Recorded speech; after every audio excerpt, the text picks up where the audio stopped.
Now, as I said, I worked in fashion. I'm aware of overall aesthetic trends, and sometimes I do look at a lot of kind of galleries, and there is overarching aesthetics, and I'd like to see a few more risks taken and a bit more diversity. And I think I watched the documentary. It was last year, the year before, about Alice Neal.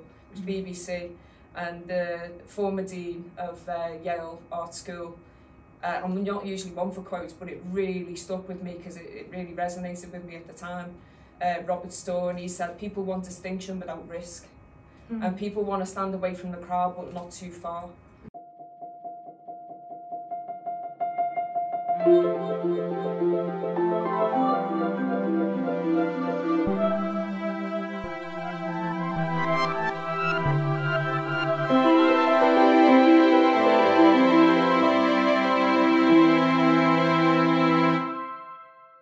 Welcome back to Artfully Crafted. My name is Alienor, and each week I take you to a craftsperson's studio, interview them and show you their work.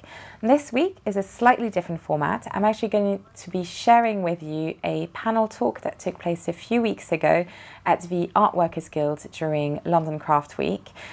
For this panel, I brought together 4 past interviewees of Artfully Crafted. So it's Joanne Lamb and Joe Grogan, Belinda Coyne and Sofia Karakatsanis. So you might have seen their videos over the last few months. Each of them has a different discipline, but the things that they have in common, other than Artfully Crafted, is that they were also all part of the inaugural Creative Connections program at the Art Workers Guild. So I thought it'd be really great to get a chance to delve a little bit deeper into how they set up their practice, how their work overlaps in themes, and just generally reflect on the work that we've done up to now. So don't forget to hit the subscribe button and let's get into it. If we can start with each of you maybe introducing your craft, and if Belinda, if you want to start. Yep, hello, thank you for coming. I'm an enameller, and visually, these are my pieces, I'm very much inspired by landscape. I tend to look at it from an aerial perspective, and trying to combine that.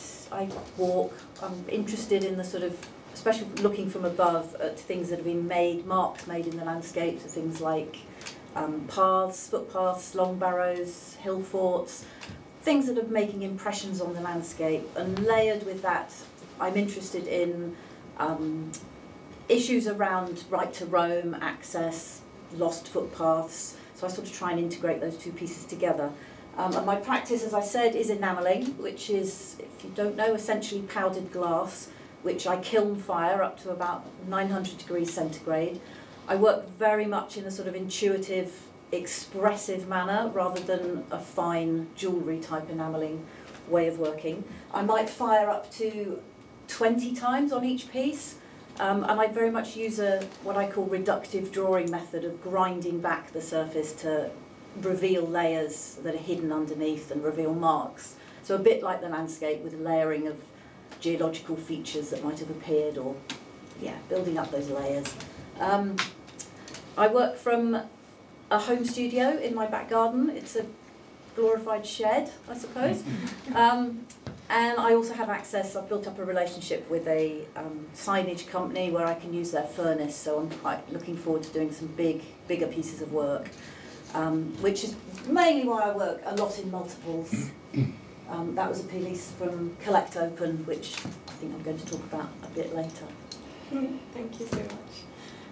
Great, if we jump to you, Joanne. Sure. So yeah, I'm Joanne. I'm an artist and a maker, and I create artworks, and I also facilitate workshops inspired by my love and desire to be in nature as much as possible, kind of trying to tap into the seasons and kind of make quite intuitively. So yeah, at the minute, my own work, I'm making these kind of expressive basketry pieces, which weaving is at the heart of my practice, but I'm kind of straddling textiles and basketry, so using more typically textile materials to make these vessels, which kind of capture the beauty of my experiences in nature and kind of preserve those and share them with others. I had a previous career as a textile designer for quite a long time, so I'm in this more kind of like transitional stage where I've been doing this for a couple of years and just wanted to have a more kind of fulfilled creative life and kind of get to meet other really inspiring people. So yeah, I want art and nature to be kind of at the centre of what I do. So yeah. That's actually another reason why I wanted to bring the four of you together, is because they all had, well, you were all working in the creative industries already.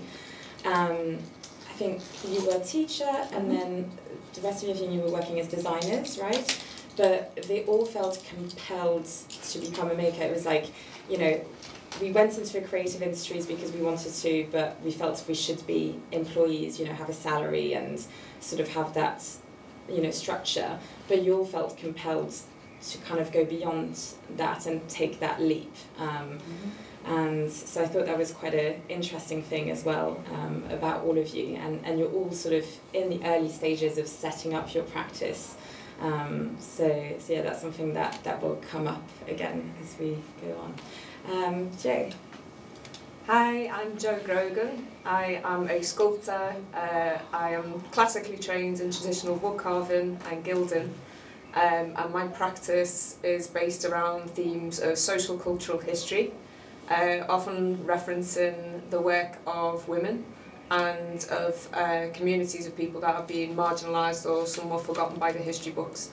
I take a very layered approach to my research. Everything I do is created by hand, which is integral to my practice. I worked as a fashion designer for over 20 years before retraining in 2020, and I am just at the preliminary stage, probably too thin, of launching myself in my new career. I'm a current resident at the Sarabam Foundation, which is a charitable organisation which was set up by the fashion designer Lee Alexander McQueen.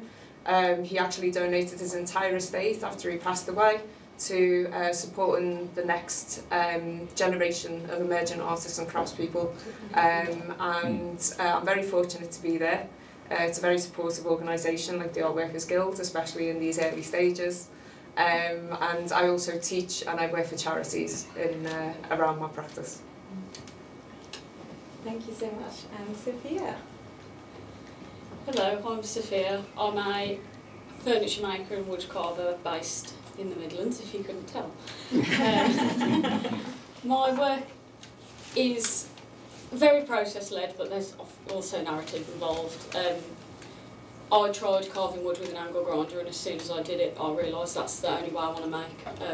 I don't really like to do much of the work measuring and mithering at the start. I do what I have to do, and then I want to be at the bench grinding and shaping. And I like that through that process, because it's very natural and sort of based off sketches, I can remove bits of wood and see what the grain's doing. So every piece will be directed by the shapes of the wood grain and the inherent beauty in that piece of wood. And the sort of narrative aspect is around human perceptions of beauty and grotesqueness and why something might affect you. So I love Louise Bourgeois, if you know her spiders. And I love them because they're difficult to look at. And so when I create my own work, I don't really look to just make things that are objectively beautiful. I don't mind if it's a bit uncomfortable or a bit weird or maybe a bit not nice, because I think those are the works that affect me. So maybe my works might affect somebody one day. They might remember it. Following on from that, shall we?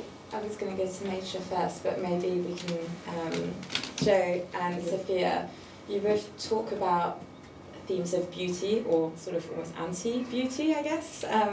When I was interviewing you, Jo, you said something about bad taste, which I thought was just such a fun kind of thing to talk about. And then, yeah, Sofia, you use the word grotesque, and, you know, Sofia told me, oh, I don't think my work is beautiful, which is so interesting because I look at it and I think it's absolutely stunning, but it's, you know, and to have a maker who's thinking, I'm not trying to make it beautiful, I mean, to me that just, yeah, I want to know more.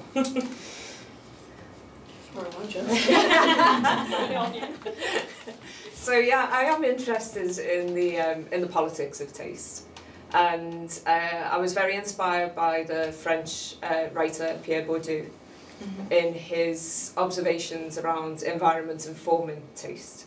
And I think that really does resonate with me. I think growing up in Liverpool, I'm smiling because my cousin's here, sorry. I said I wouldn't be distracted by him, but moving. Growing up in Liverpool, and you know, it did shape. You know, we've got these huge kind of neoclassical monumental buildings. We've got a lot of Georgian buildings. We've got the big kind of neo-Gothic Anglican cathedral, Paddy's Wigwam, the brutalist Catholic cathedral.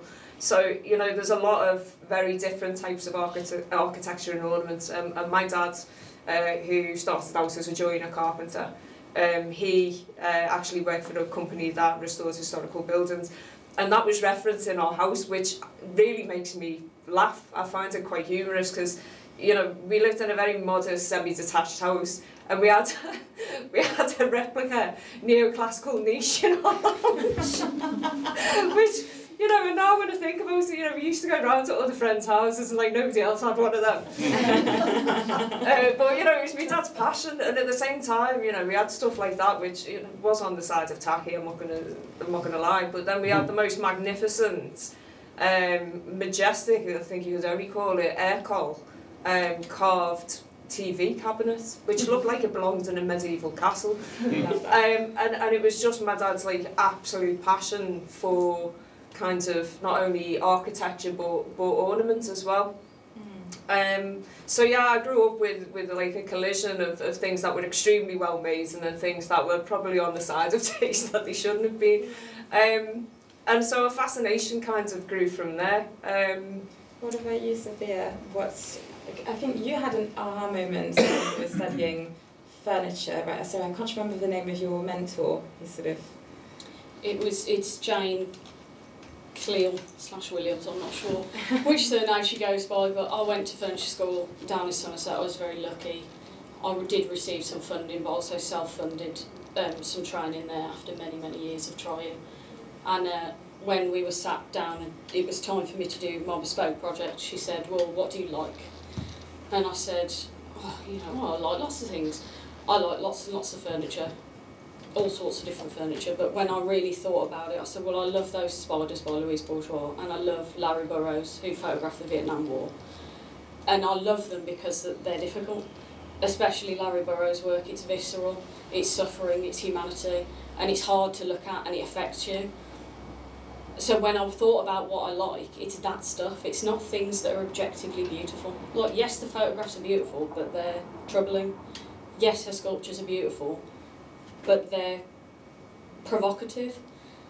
And she said, well, why don't you make something to do with that? And I thought, oh, I don't know if I really can. And then she said, well, just draw something. And I drew, it's not on the screen at the moment, but I drew a console table perched on 4 very precarious legs. I think I've got it. And we called it, at the time, we called it the spider table. And she said, well, why didn't you make the spider table? And so I did. And since then, as I said before, now I've sort of established my process. It allows me to work with the material that is in front of me and respond to it in real time. You never know if that's not what I meant it to look like, because I can change it at the last minute. No. As long as the joints are fine, we're good. But yeah, it's interesting to see like you're both responding to like culture that's inspired you. What do you sort of recognise that in each other's work? These sorts of films, sort of themes of culture and beauty. Does that is that something that resonates with you? Yeah, absolutely. I mean, Sofia is a fellow Quest scholar. I received my Quest scholarship when I was in my final year of training at City and Guilds Art School, and her work stood out to me immediately. Not only obviously because it's wood. I'm always looking at people who work in wood as a medium, but I found it very striking and quite unnerving and unsettling, but in a good way.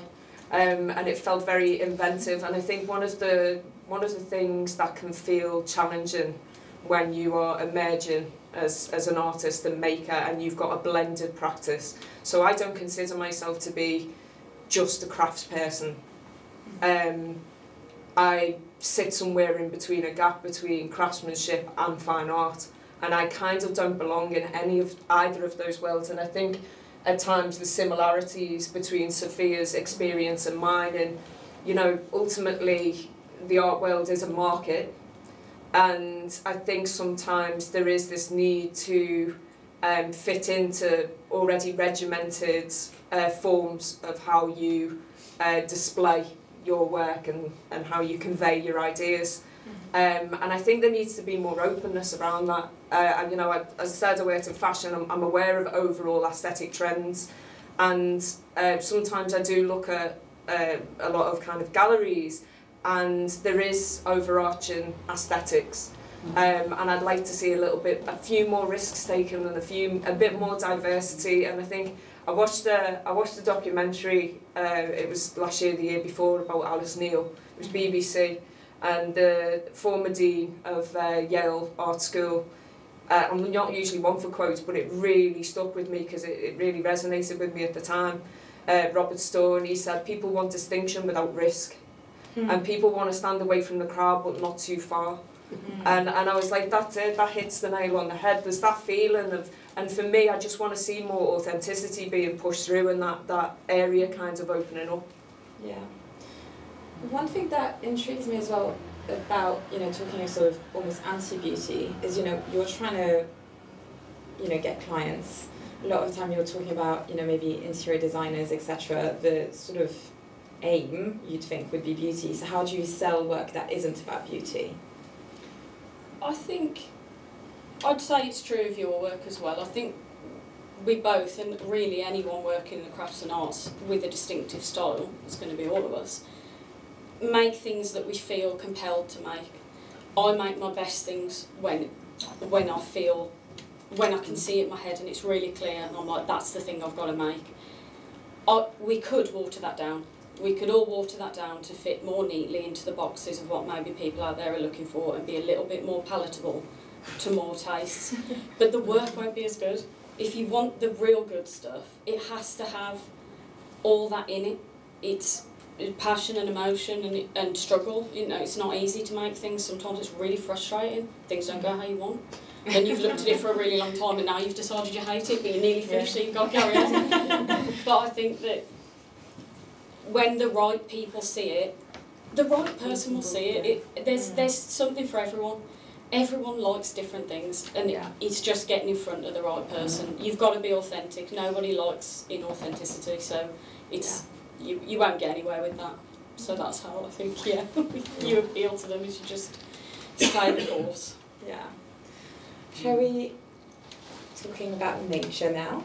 And so, Belinda and Joanne, this is the core of your practice is inspired by nature, but in quite different ways, right? I think, Joanne, when I was interviewing you, you were talking about the feeling of being in nature, and you were talking about your childhood of wanting to be more in nature, but not always being able to. Yeah, and I think it's really interesting to hear Sofia and Jo talk, because I grew up in a kind of quite a grey part of Belfast in Northern Ireland, and I didn't have access to nature really, and even though it's a very beautiful country, but I fell in love with nature through art, and I just wanted this kind of escapism. I wanted the colour exuberance, you know, so it was like the Impressionists and Klimt and things like that. I wanted more of that, and so I worked as a textile designer for quite a long time, and you know, there was a lot of colour and pattern in that, but it was more recently I wanted to refocus my efforts back to kind of hand-crafted objects. So and I live quite close to Kew Garden, so going there over the last few years has just brought me so much kind of like healing and joy, and that was whenever I decided to go back to college. Like, I really wanted to put kind of nature at the centre of my work and make sure that like I need to be outside in nature having these beautiful experiences to get inspired and compelled to make, like Sofia says. And so I want to kind of like, you know, have those experiences, preserve them and share them with others, and try to deepen my connection with nature, because I think sort of the crisis that we're in right now, you know, more and more of us, we live in cities and you don't really get to experience the joy of nature. And so how do we kind of tackle things like the climate crisis whenever you just don't really know what we could lose? So from a micro level, it's important to me that like my art is making me, you know, I deserve to enjoy the beauty of nature as much as everybody else. So it's kind of about my relationship, but I do hope it will inspire others to you know, it'll give them a moment to be in nature by looking at my work. But yeah, I think just we all need to kind of like slow down, get more kind of attuned to the seasons and sort of appreciate like the ephemerality of nature, and kind of, yeah, which is a good antidote to sort of this like fast-paced world that we all live in, or like kind of what Joe and I might have experienced working as designers, where it's, you know, you lose all concept of what season you're working in, and you know, it's crazy. So so yeah, I want to celebrate the beauty of nature, and yeah, and share that with others. Yeah, that's something I found quite difficult actually when I was interviewing you guys and you were talking about your previous careers.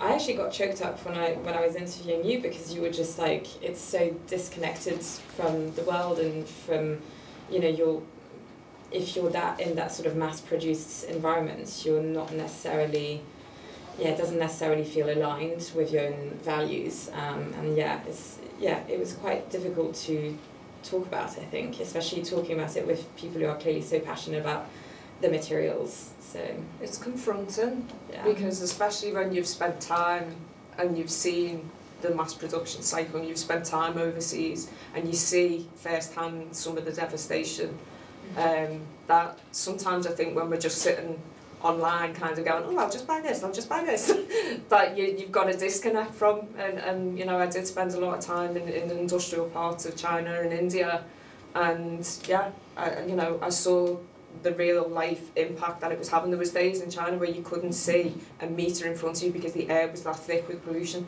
Like, that's the reality. Yeah.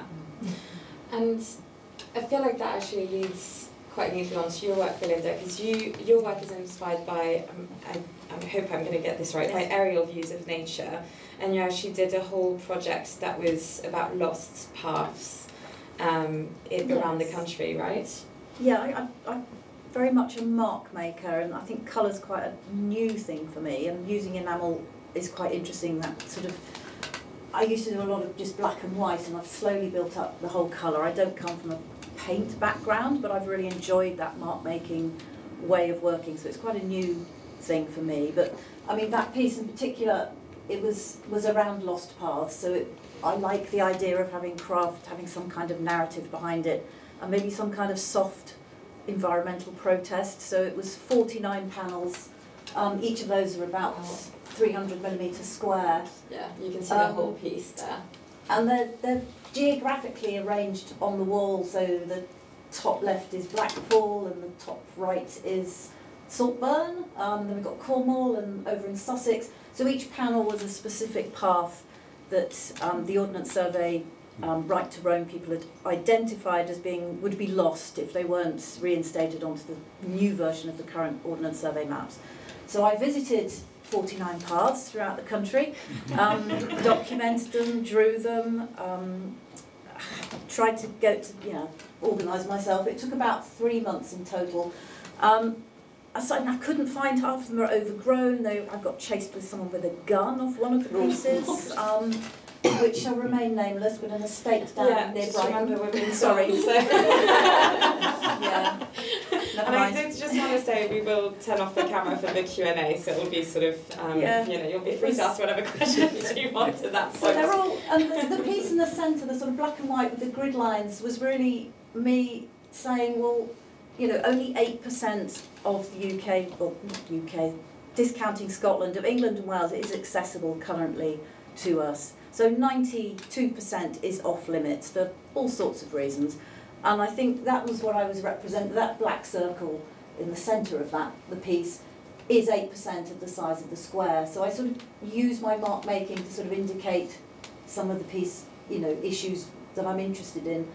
And in fact, the person I was talking to, a gentleman came up to me and said he really liked it, and he liked the sort of mid-century aesthetic about it. And I started going on, telling him about what each piece represented. He said, I'm not interested in that. He said, oh, okay. But he said, but I do want to buy it. I was like, okay, that's fine. I don't mind that you're not interested, but why did I bother? And there's a piece, the second one, I think on the other slide, there's a... I'm just thinking, so do you both visit nature first, and you mentioned that you actually visited, but is that always your starting point to visit and maybe make sketches, or would you sort of take it back? I mean, what's your process? Yeah, for me it is, because I really want my art to push me to kind of have the best version of my life that I can, and that for me that is kind of getting outside. It brings me so much solace by going out, but I can't really just go for like a walk along the canal where I live. Like, I do need to find beauty, so whether that is going to Kew or like kind of pilgrimages into nature, like going to Tring to see the bluebells or something, like I want to go to beautiful places, and then whether I might document that with like by painting or photography, or I'll do collages or yarn wrappings and things like that, but it's kind of then going back to the studio and it's more my memories of the landscape, so things I suppose become altered, and colours maybe become heightened in things, so it's using colour and texture as a way to remember how I felt in nature. It's not always about what I've seen, but yeah, sometimes it can be like, a beautiful cherry blossom tree, and it's like trying to create that effect, but it might just be I went for a walk and I remember a particular colour, and then because it's I'm out in nature and I'm looking for these beautiful moments, like it does then, if it's quite seasonal. And then I name my work after like the Celtic festivals that mark the beginning of those seasons, because I'm trying to kind of tap into my Irish sort of indigeneity. So yeah, like being in nature is very important for me. Sometimes whenever I do feel like I have a creative block, it's like you haven't been anywhere this week. Like is there any wonder that you're just going back to old images, or So yeah, I do need to try to. But it doesn't come naturally to me to go into nature, because it's just not. It's not how you grew up. It's not how I grew up, but like I want that, so I want to kind of change that story about, I want to change my life. So yeah, being outside is, I need to do that. I find it hard to like make outside, I suppose, because that's the convenience of being in your studio and you've got everything that you need and stuff. So. Because the weather's been so nice, I've been trying to like bring all my stuff outside, but it just doesn't really work. So it's like, let's just enjoy being here, enjoy the moment, and then we'll see what happens when you get back to the studio. Yeah.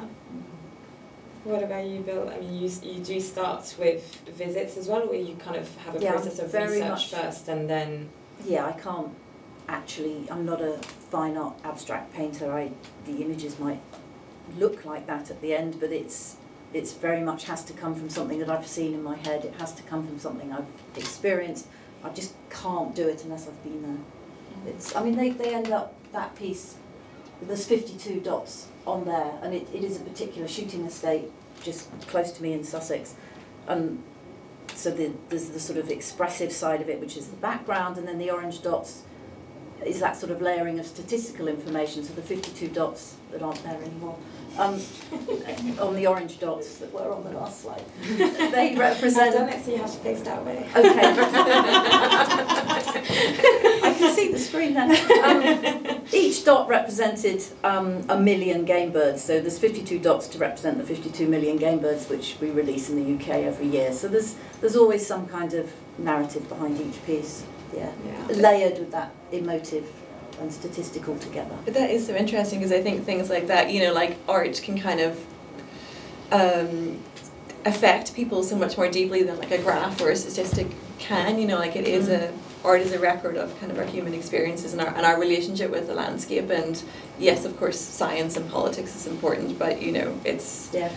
It's that's what art is. For it when we sort of like get desensitized when the number gets too big, almost. There's like casualties in a war. Like you're going to read something about like someone, an individual who was affected by something, and that will resonate and sort of touch you a lot more as a person than if you read a huge figure of whatever. And so as as an artist, you can sort of bring that back to that one scenario, your experience, and sort of touch people in that way, right? Yeah, like environmentalists and scientists have done such a good job right now of kind of, like highlighting how important it is, kind of the issues around the climate crisis, but we're all just so like petrified and like don't know how to tackle it, so by kind of just bringing it down to the individual, and it's if we all just live these good lives and we're trying to change our lives but hopefully affect other people with our work, then that is valuable as well. I wanted to, so kind of moving on to the part of like setting up your practice, because that's something so that you've been sort of going through that process in the last sort of 5 years. The first thing when you, so I think all of you went back to education, right, as like the first thing, and the sort of next step when you graduate is like, right, now I've got to have a space to actually work, and all of you really do need that separate space. And so I wanted to bring Jo and Joanne together on that topic, because you both have an interesting sort of studio setup. So what was it like sort of finding a studio, and what is your space now? So I think leaving kind of training was extremely daunting, and the prospect of starting from scratch from the very beginning. I can't woodcarve from home, I live in a 1-bedroom flat and I don't think my neighbours would be very happy, so it's completely impractical. So I only have a choice to carry on working if I secure a studio. And the problem, and this is the wider problem that I think a lot of makers, craft people, artists face, is that there's not enough subsidised spaces, especially for those who are starting out. So Joanne and I are probably, you know, talking about this issue because I'm in Saraband and Joanne's in Cockpit, and they're two of the only places in the whole of London that offer subsidised spaces. If I didn't have Saraband, I wouldn't have been able to start my career in what I'm doing now. Yeah, because I remember actually when we met, you were at the stage where, I hope you don't mind me saying, but you had been offered a space outside of London, but it would have meant relocating, and obviously there's a cost to that, and it would have been, you know, it would have meant your partner also having to find a new job. And so as generous as that offer of a space was, you very sadly couldn't take it up, because it was like all of the other moving parts of your life just couldn't, you know, and so then you were finishing your studies and you, at that point, didn't have Saraband, right? No, I was completely lost for the first 3 months. Just kind of sat in a dark room for the whole of the summer going, what have I done? Yeah, and this is a little snippet of her studio. I mean, your space at Saraband isn't massive either, like it's literally, this is the entirety of it. But you can see there's some machinery behind her, and you can see that actually the mock-up of that, what ended up being the sort of big frame mirror. I mean, it's like you really do need that space, you know. It sort of has all of your tools. It's not in shots, but she has a huge number of chisels as well.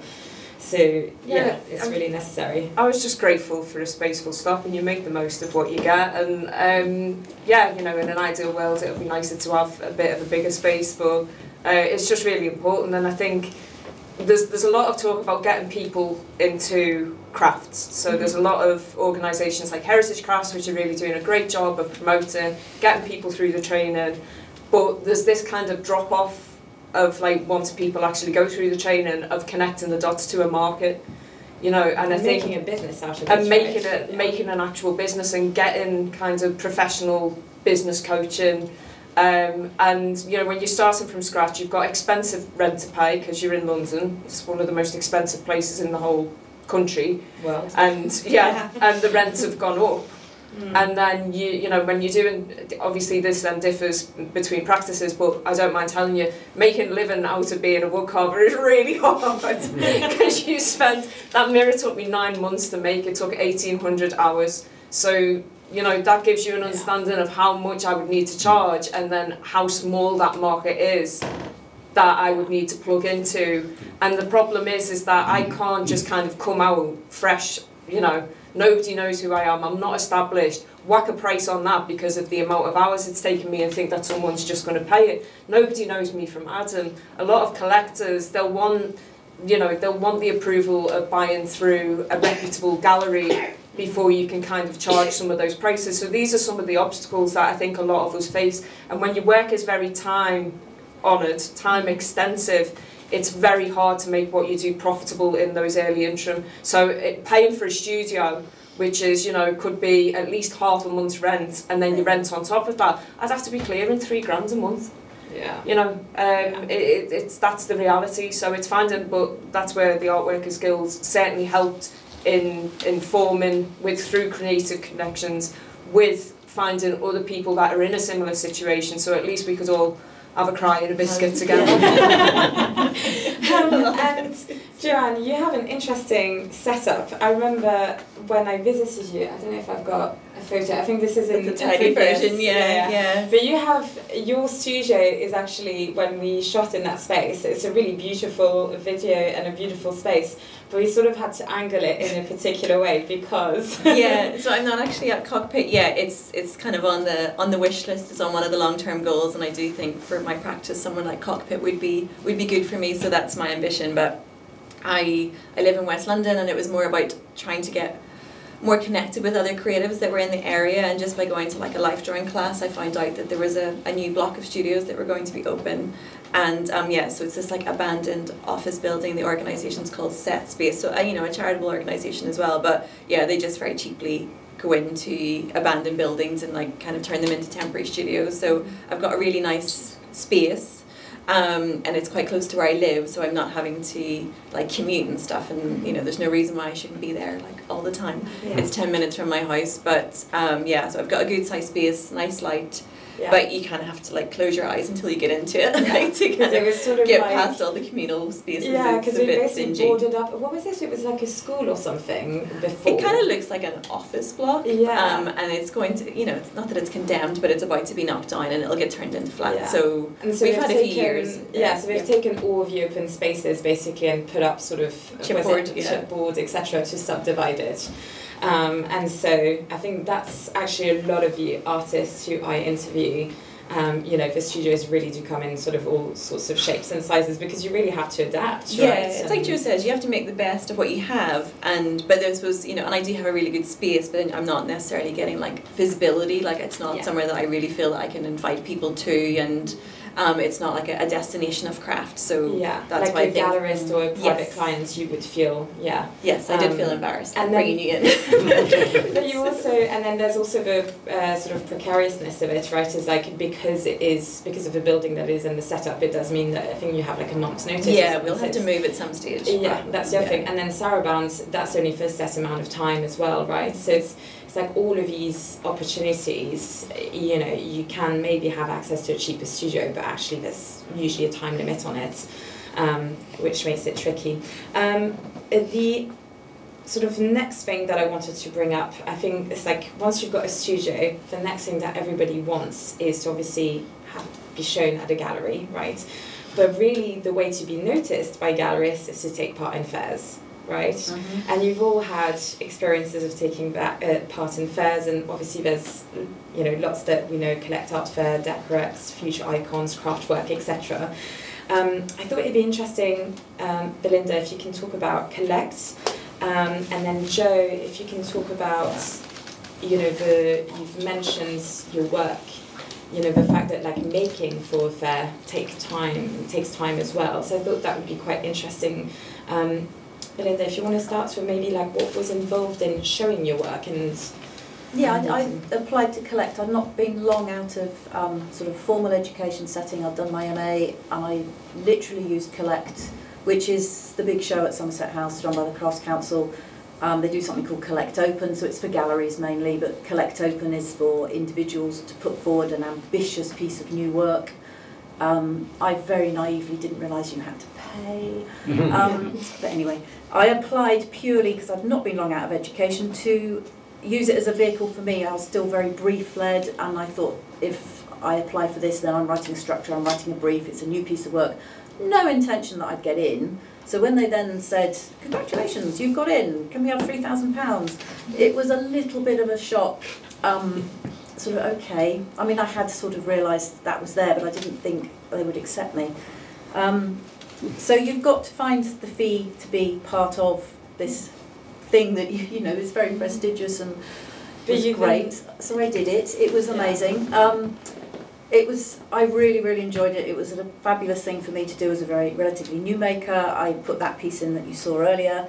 It gave me access to galleries, to curators, and to a buyer. And it was great to see that there were collectors out there who were purchasing work at that cost. You know, it had taken me 6 months to make. And they bought it and they put it up in their house in Cornwall, their very beautiful house in Cornwall, for them. But I think that's something that's, you know, you've just said you had to pay £3,000 and then you had to make something, it took you 6 months to make it. At that point, you've sunk all of that time and the cost of the materials and the fee. You then have to pay for you to come up and stay in London because you have to be at the stands for a whole week. Yep. You've got to pay for your work, you know, for how you're going to display it, you're getting it there, etc. And you actually have no idea whether it's actually going to sell or not. No idea. You know, it's a real risk for people, and I think it's a shame in a lot of ways. I know this for the first time this year. Collect has got 3 bursaries, which you know is long awaited for people from global majority backgrounds. I think they've maybe missed a trick slightly of opening it up to a more diverse background of people, maybe of makers, but it's good they're doing something and they're recognising that it is extremely difficult for people to apply for prestigious events like that. I think the bursaries are £5,000 each, which will go some way towards the cost. It's but it doesn't really cover everything, right? Like if you think of everything you spent, that really wasn't, you know. And I think in the brief they say that it's intended to, and it's intended to pay for the time of the maker as well, and obviously just the upfront fee, etc. You're like, oh no, actually there's no money left for paying myself. And I did want to, you've just touched on this, the fact that if you exhibit somewhere, a lot of the time they want to see new work. But the thing is, you know, some crafts are faster than others. Consuming. Jo, how would you feel if you were given 6 months to make a whole body of work? It's just impossible. Yeah. I haven't. That took you 9 months, right? That's one piece. Yeah, and even so, I'm in my 2nd year at Saraband. Usually the residency only lasts for a year. I'm very fortunate that they've extended mine, and part of the reason for that is because they suddenly got to the end of the 1st year and I'd only made 2 pieces. They were like, oh, maybe she needs a bit more time, and that's the truth. Like, I haven't been able to apply for Collect or any of the shows where you have to pay. That is not an option for me. I'm very fortunate that I've managed to have exposure. I've currently got 2 pieces, including that piece in the Saatchi Gallery in the Flowers exhibition. So I've managed to get exposure in other ways, but I'm not in a position where I can afford some of the expense that is put on the artist to show with some of these events is it's tricky because once you've shown that piece, you then a lot of time can't show it somewhere else, which is incredibly tricky. So the next thing I wanted to talk about, so I'm sort of going a bit faster because I'm noticing time is ticking and I want to leave time for questions if we can. That's kind of the next thing, right? It's funding, because you kind of establish those goals for yourself, and if you don't have the money yourself, then you're like, well, you know, you sort of think, how do I reach out? So Quest is a big source of funding for crafts in the UK, and DYCP as well through, I think it's the Arts Council, right?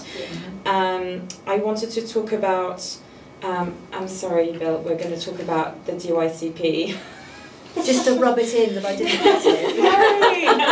But I do want to be open about talking about the successes, but also like the tenacity that you have to, you know, and I think, you know, we've just talked about Collect, you did get in, so I hope that's, you know. I did. And then if I can bring you, Sofia, in as well to talk about your experience with Quest, because you were successful, but to quote you, you were like a dog with a bone. I wore him down. Do you want to talk about that experience? Yeah, so I was made aware of them after, when I first became aware that furniture schools existed. I did a 1-week course, and off the back of that they informed me that there is actually access to training. So to give you the picture, a 40-week course at a furniture school in this country, and this is a very normal price to pay, it's over £20,000. You won't be working because of 5 days a week. You'll have to move because, I mean, unless you live where they are, which I didn't. I live in the West Midlands. I went to school in Somerset. There's a huge barrier there for cost. Often it will be people from very privileged backgrounds who have the privilege and ability to follow whatever they want. And these aren't things where you can get a government there's loan no qualification for it, because they're not a bachelor, so that's kind of part of the issue as well, right? So you know, the proof is in the pudding at the end, can you make stuff? But I was made aware of Quest, who are basically one of the very few funding streams for courses like this, and I started to apply. But it's obviously quite a rigorous application. They're a charity and they need to make sure that their investment is safe. They want to progress the future of craft and protect craft. So I didn't get it, but I applied. In the end, it was 4 times. Now I'm on the other side of it, I understand why they said no. When they were saying no, I wasn't very happy about it, but I get it. Because I didn't understand what I was trying to do, I didn't know my market, I didn't even know what my work looked like. But I do believe that you have to keep trying. And why would you take their no as a no forever? That's not what happened. Sometimes it's not now, is what the no means, it's not right now. And that's what it meant for me. And thank God they said no, because if they'd have said yes to me back then, I don't know if my work would be what it is now. I don't know if I'd have ever realised that I had any creativity in me and that I could think of the stuff I think of now. And it was essential to me. I could not have accessed this training. While I have my own privileges, as I'm sure we all do, I don't come from a background. My parents couldn't have paid for that. I couldn't pay for that. I'm just like a normal person on a normal, you know, having a normal job with a normal salary. It was, without them, I wouldn't be doing this now. So it was essential in order to progress my career. But obviously, as you say, the process is rigorous, but these things, if you're not successful, you do sink a lot of time into it, right? Like your DYCP application. Yes, they take a long time to do, and I think what you say is very pertinent, because it is not now, and I applied for Quest as well last year and didn't get it, but I fully understand why. I went to the interview stage and they were very perceptive and very on the ball, and it was, I shouldn't have, but they said in the interview, why do you want what you're applying for? And I was like, okay, yeah, fair enough. It wasn't right, and I think sometimes the amount of time it takes you to apply for these things is quite indicative of, well, if you're spending that amount of time thinking about why you're applying, maybe you don't really know why you're applying. It was, yeah, you know when it's the right time, you know when it's the thing to do. But yes, it is demoralising. Yeah. Applying for Quest and DYCP, and I did a project grant, Arts Council. Yeah, it was a bad year last year. But never mind. Onwards and upwards. But I did come to Creative Connections, which made up for it all. Exactly, and I think that's the thing is I think we only ever share the positive stuff, right? But every time that I've spoken with someone, that I've interviewed them, for every sort of like one thing that they've gotten, there's probably been like, I don't know, however many rejections behind that, and we always feel for rejections a lot more. Galleries, that's kind of like the next step, right? The sort of the holy grail. And Sofia, you've just gotten a gallery, which is amazing. Congratulations. How did they find you? Through Instagram, which is crazy. But again, it's that, be the dog at the bone, be tenacious, make it so they can't ignore you.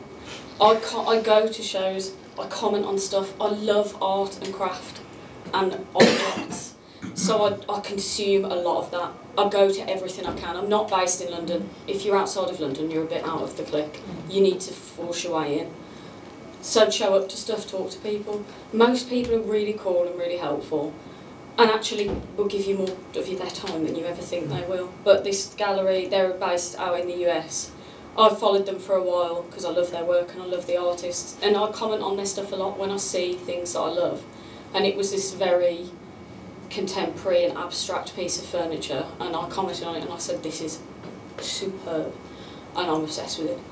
And then straight away they'd followed me back and sent me a DM saying, we've had our eye on you and we'd love to talk to you. And it literally just snowballed from there, and now, you know, I'm excited about it. Hopefully it'll be good. We're going to send some work over there, and they do a lot of fairs that you can't get into as an individual. So like Design Miami, that's gallery only. The cost is astronomical, but hopefully now with this connection, I might be able to have a piece of work in a show that I'd, oh my God, love doing. It's like it's another level of platform, isn't it? Yeah, yeah. John, I wanted to bring you in on this because you went to the Royal College of Art. And through that platform, I think you've had, it's quite a good network, isn't it? You've also shown it at the Royal Academy. Yes, I got it. And you've taken part in a few group shows as well.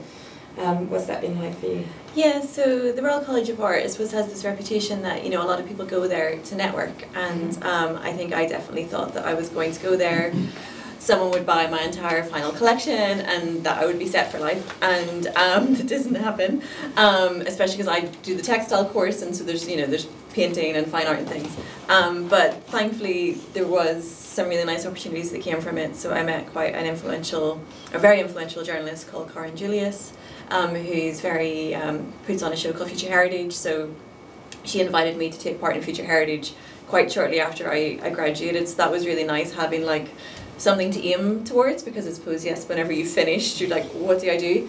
And she kind of gets sponsors and stuff for that, so I didn't have to pay for that. So that was great, a great launch into kind of trying to network with interior designers and things like that. And she was very helpful in terms of helping me to curate my work, because it's all, you know, it's all fine whenever you're making your work in the studio, but trying to kind of develop the skills to present it in a way that will kind of like suit it and elevate it. So I had that, and then also a gallery had came to the show, and so I had some work. Then they took on some work for an event in London, so that was great. But yeah, at the minute I'm doing, I like Bill, I'm applying, like all of us, we're applying for lots of different things, and you know, quite a lot of that is open calls. So actually it was a talk here that Grace and Perry gave that was kind of, that encouraged me to really apply for the Royal Academy Summer Exhibition, because yeah, my work sits in craft, and he was like, get out of the craft pond into like the artsy, and I was like, right, okay, I'm going to apply for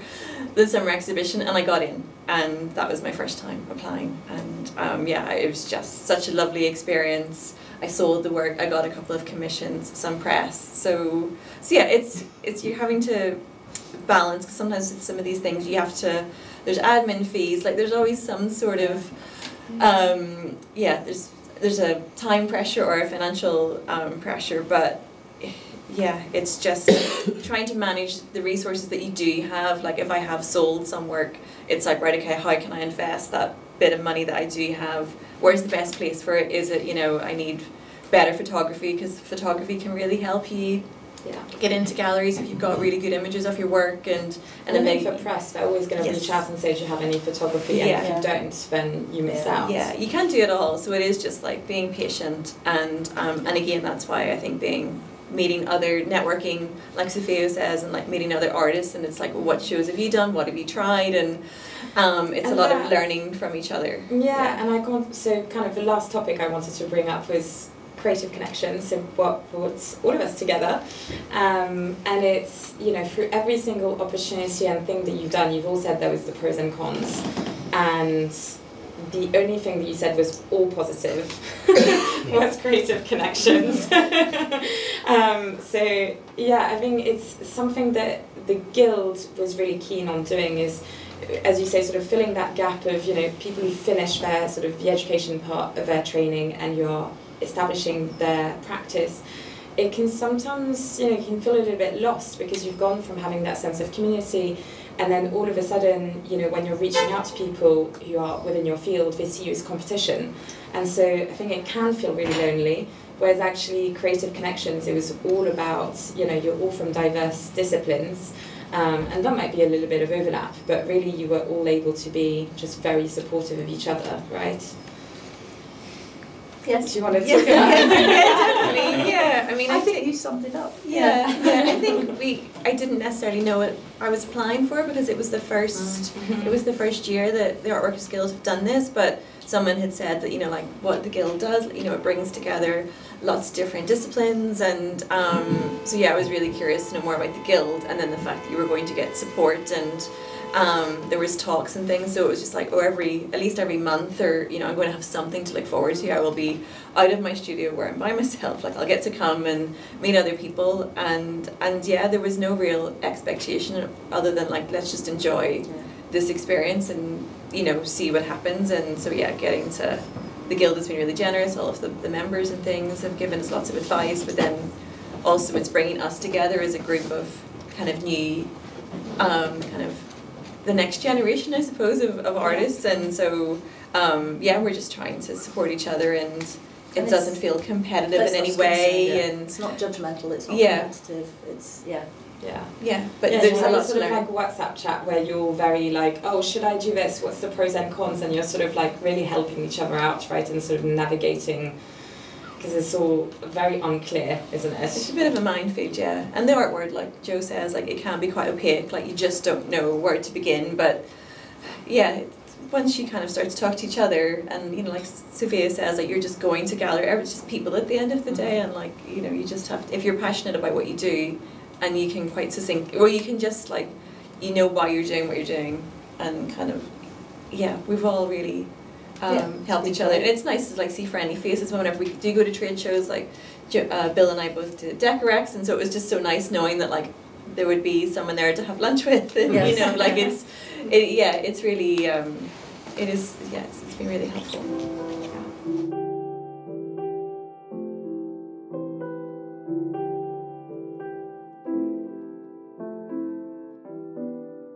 As mentioned, Sofia, Joe, Belinda and Joanne were all previously interviewed for Artfully Crafted, so if you haven't seen their individual episodes already, I really encourage you to go watch them now.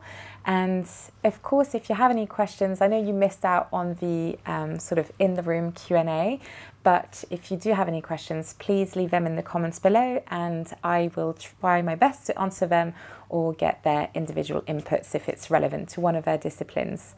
Thank you so much for watching. It means a lot, especially as at the moment this channel is entirely self-funded.